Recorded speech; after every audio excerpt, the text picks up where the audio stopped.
Hey everyone, welcome back to another video. We have a quick little job to attend to today, and that is making a simple turbo oil feed flange. So in looking at my turbo a little bit more, and we'll pull the tape off here, you can see the actual oil inlet is offset from the center line of the two bolts for it. So a normal center inlet flange wouldn't work as well as one that has the actual oil inlet fitting offset to, I guess, what would be the center line of the car, for lack of a better description. So I'm going to go ahead and make my own flange for this that locates that oil feed hole exactly where it needs to be. So I found this scrap piece of 5/16 thick just aluminum plate that certainly does cover up the flange portion there, or the inlet portion of it. And we are going to take this piece of scrap metal and make it into that feed flange. So I'll show you guys the technique that I use for this. That works out quite well for making simple flanges like this, and you really don't need any fancy tools. No CNCs, no really anything other than a piece of paper, a marker, razor blade, and the rest of the tools that you'll see in this video. So without further ado, let's go ahead and get into this and stop wasting time with me blabbering on. So what we first need to do is make our pattern for the flange. So we're going to take just this simple piece of paper from a legal pad and a dirty finger. So this is one time that I am thankful that this car isn't the cleanest thing in the world. You can see my dirty finger here. And we will simply put the piece of paper down where we want our flange to be, rub our dirty finger, and we'll trace out the pattern of the flange, bolt holes and everything else with our dirty, greasy finger. So it takes a little bit of work to keep the piece of paper exactly where it needs to be, but if you just remain cognizant of keeping it in place, you can avoid any unfortunate instances of having the piece of paper be shoved askew from where you need it to be and having to restart your pattern. So if you can see here, we have the pattern that we need to trace out. It's transferred over to our piece of paper, and now we can go from here over to the bench to trace this with marker so it's a little bit more defined and to cut it out.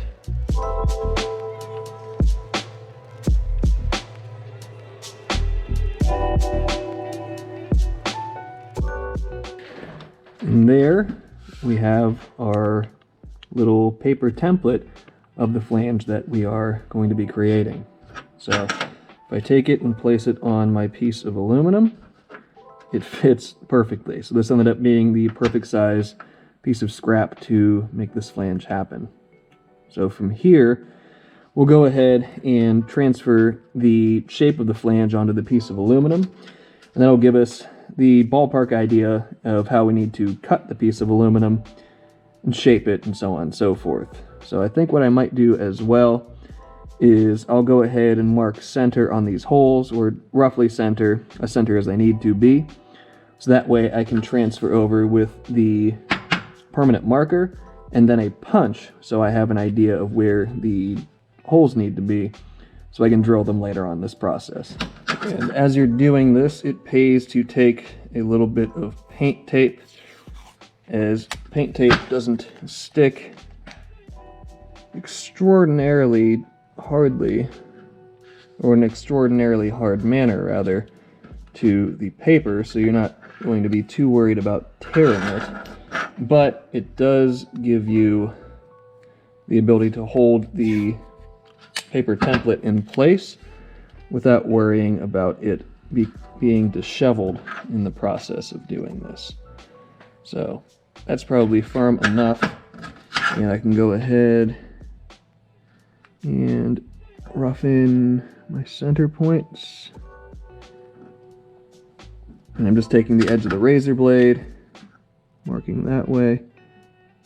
I'll take the marker and deposit a little bit of ink to where we need to.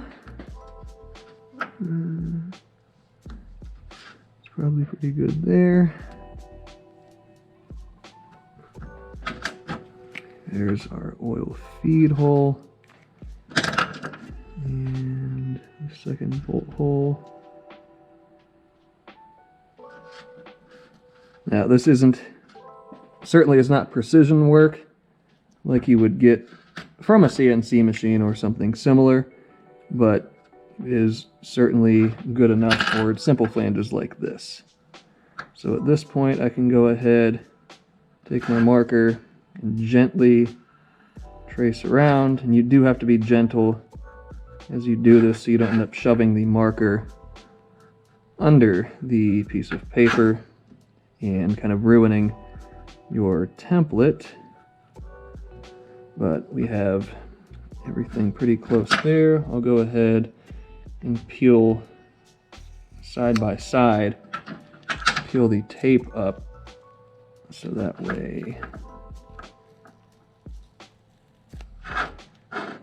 I can go ahead and trace around the curvature of our template, because that's a pretty important part.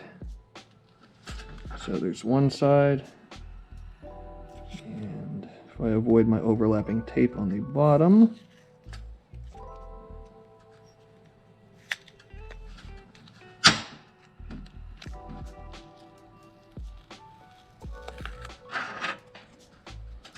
I can go ahead and do this other side. There, we should have,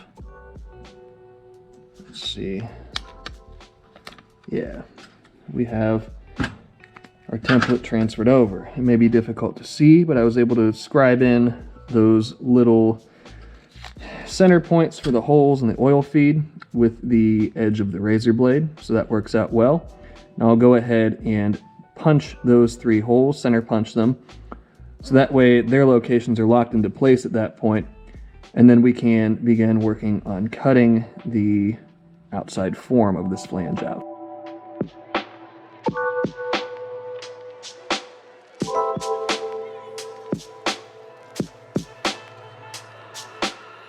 And now that we have the basic shape of our flange transferred to the piece of aluminum, I can go ahead, go to my belt sander, and I can tailor the shape down to exactly the dimensions and the shape that it needs to be.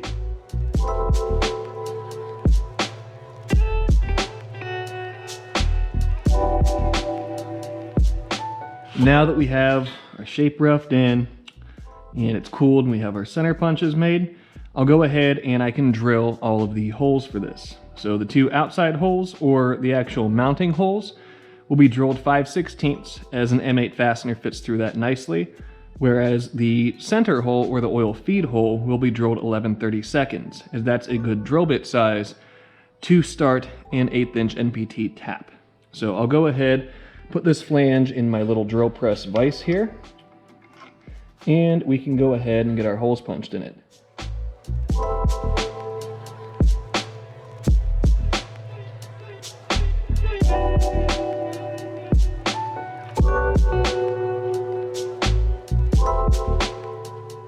And the initial test fit went flawlessly.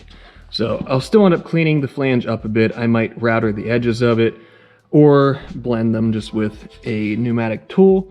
Time will tell, but you can see in there, if the shadowing isn't too bad, you can see we're right aligned with our oil feed port, and both of the mounting holes, they were in flawless positions. So again, if you just take your time and do a little bit of due diligence as you're doing this, calibrate your ichrometer so you figure out exactly where you scribe your holes to center punch and drill effectively. That way you will be good to go with something like this. So from here, I will now go ahead and I'll pull this flange back off, I'll put my 1/8 inch NPT threads in the feed port right here.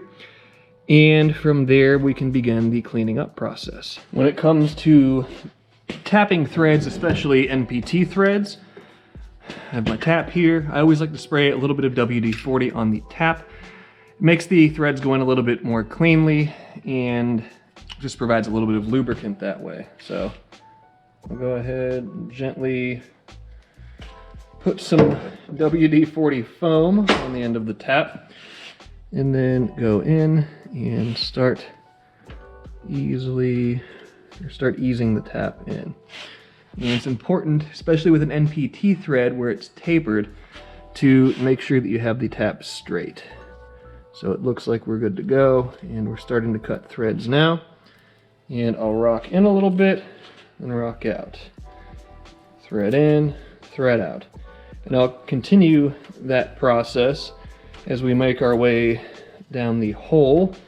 That way, if you can hear, I'll be quiet for a moment. If you heard that grinding as I worked backwards, that is the tap clearing the chip out. So you don't want to just continue threading down and impregnating your nice threads with chip, as actually we'll thread the tap out and clean it out real quick to continue. But you see all that chip in there? That would all be trying to work its way into your threads, which wouldn't be the best case scenario to have them be as good as they could be and actually seal and all of that. So I will go about 2/3 of the way down this tap, and we're protruding through the bottom a little bit, which isn't too big of a deal, but we'll be approaching where we need to stop. Right about there should be good. Go ahead, thread our tap out.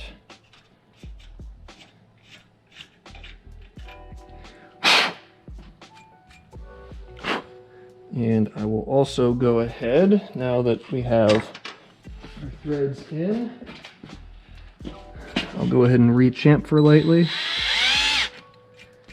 just to get any burrs or anything else that may be there out of the way. I'll actually go ahead while this is put firmly in place, and I'll do all the holes top and bottom.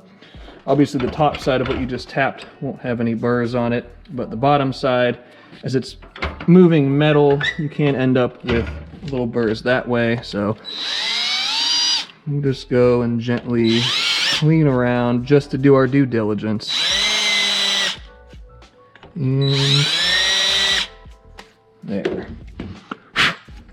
So we have our threads now, and I can proceed with cleaning the rest of this up. One other quick note before we clean up: since I put the chamfer onto the top side here, I'll go ahead, rethread the tap, and just give it a little nudge for the top thread there. Clean that out, and we will be good to go now. I'm going to go ahead and do the cleanup on this flange just with some pneumatic hand tools, as I don't particularly feel like dragging the router out right now to do this, so I'm not going to. So I'll go ahead and manually put a chamfer around this top edge here, go ahead and clean up the sides and clean up where you can see some vice marks in it from where I had it clamped down and what have you. But those are just the nature of the beast when you're making a little part like this. They're not the end of the world. So I'll clean all that up, put a nice surface finish on it, and we'll have a nice looking little flange when this is done that we can go over and install on the car at that point.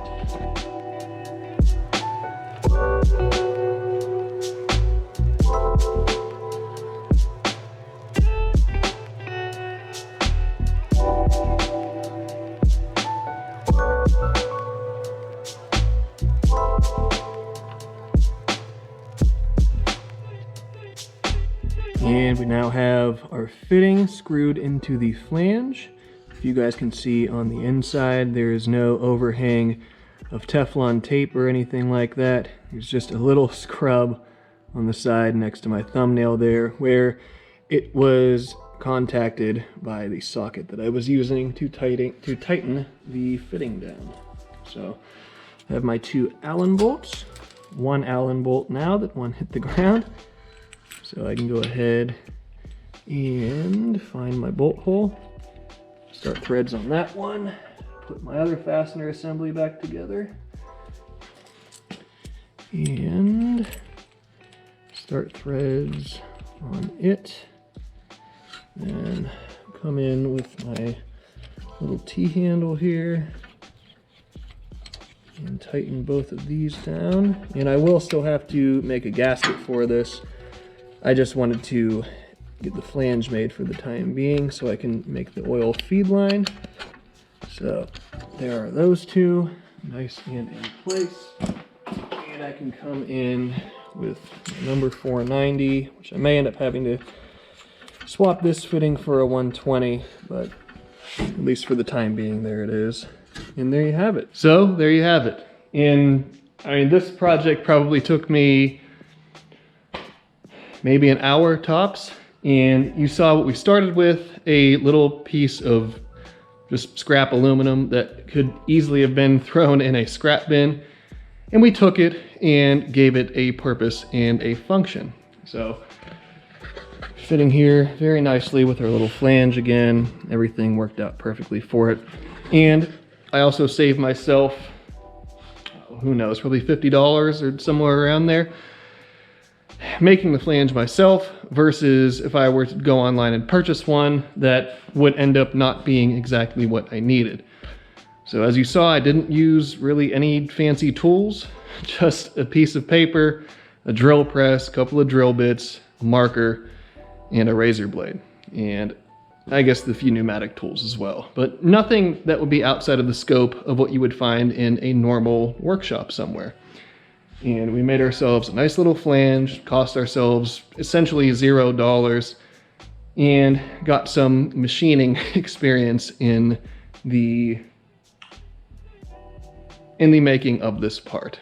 So I couldn't be happier with it, and just wanted to make a quick little DIY tech video for you guys. So this may be something that you can apply to your builds if you ever find yourself caught in a hard spot with a flange that is not readily available. So hopefully you found that helpful, and thank you guys as always for tuning in, for supporting, for making this channel what it is. So until next time, be sure to subscribe, leave a like, leave a comment, and I will see you guys then.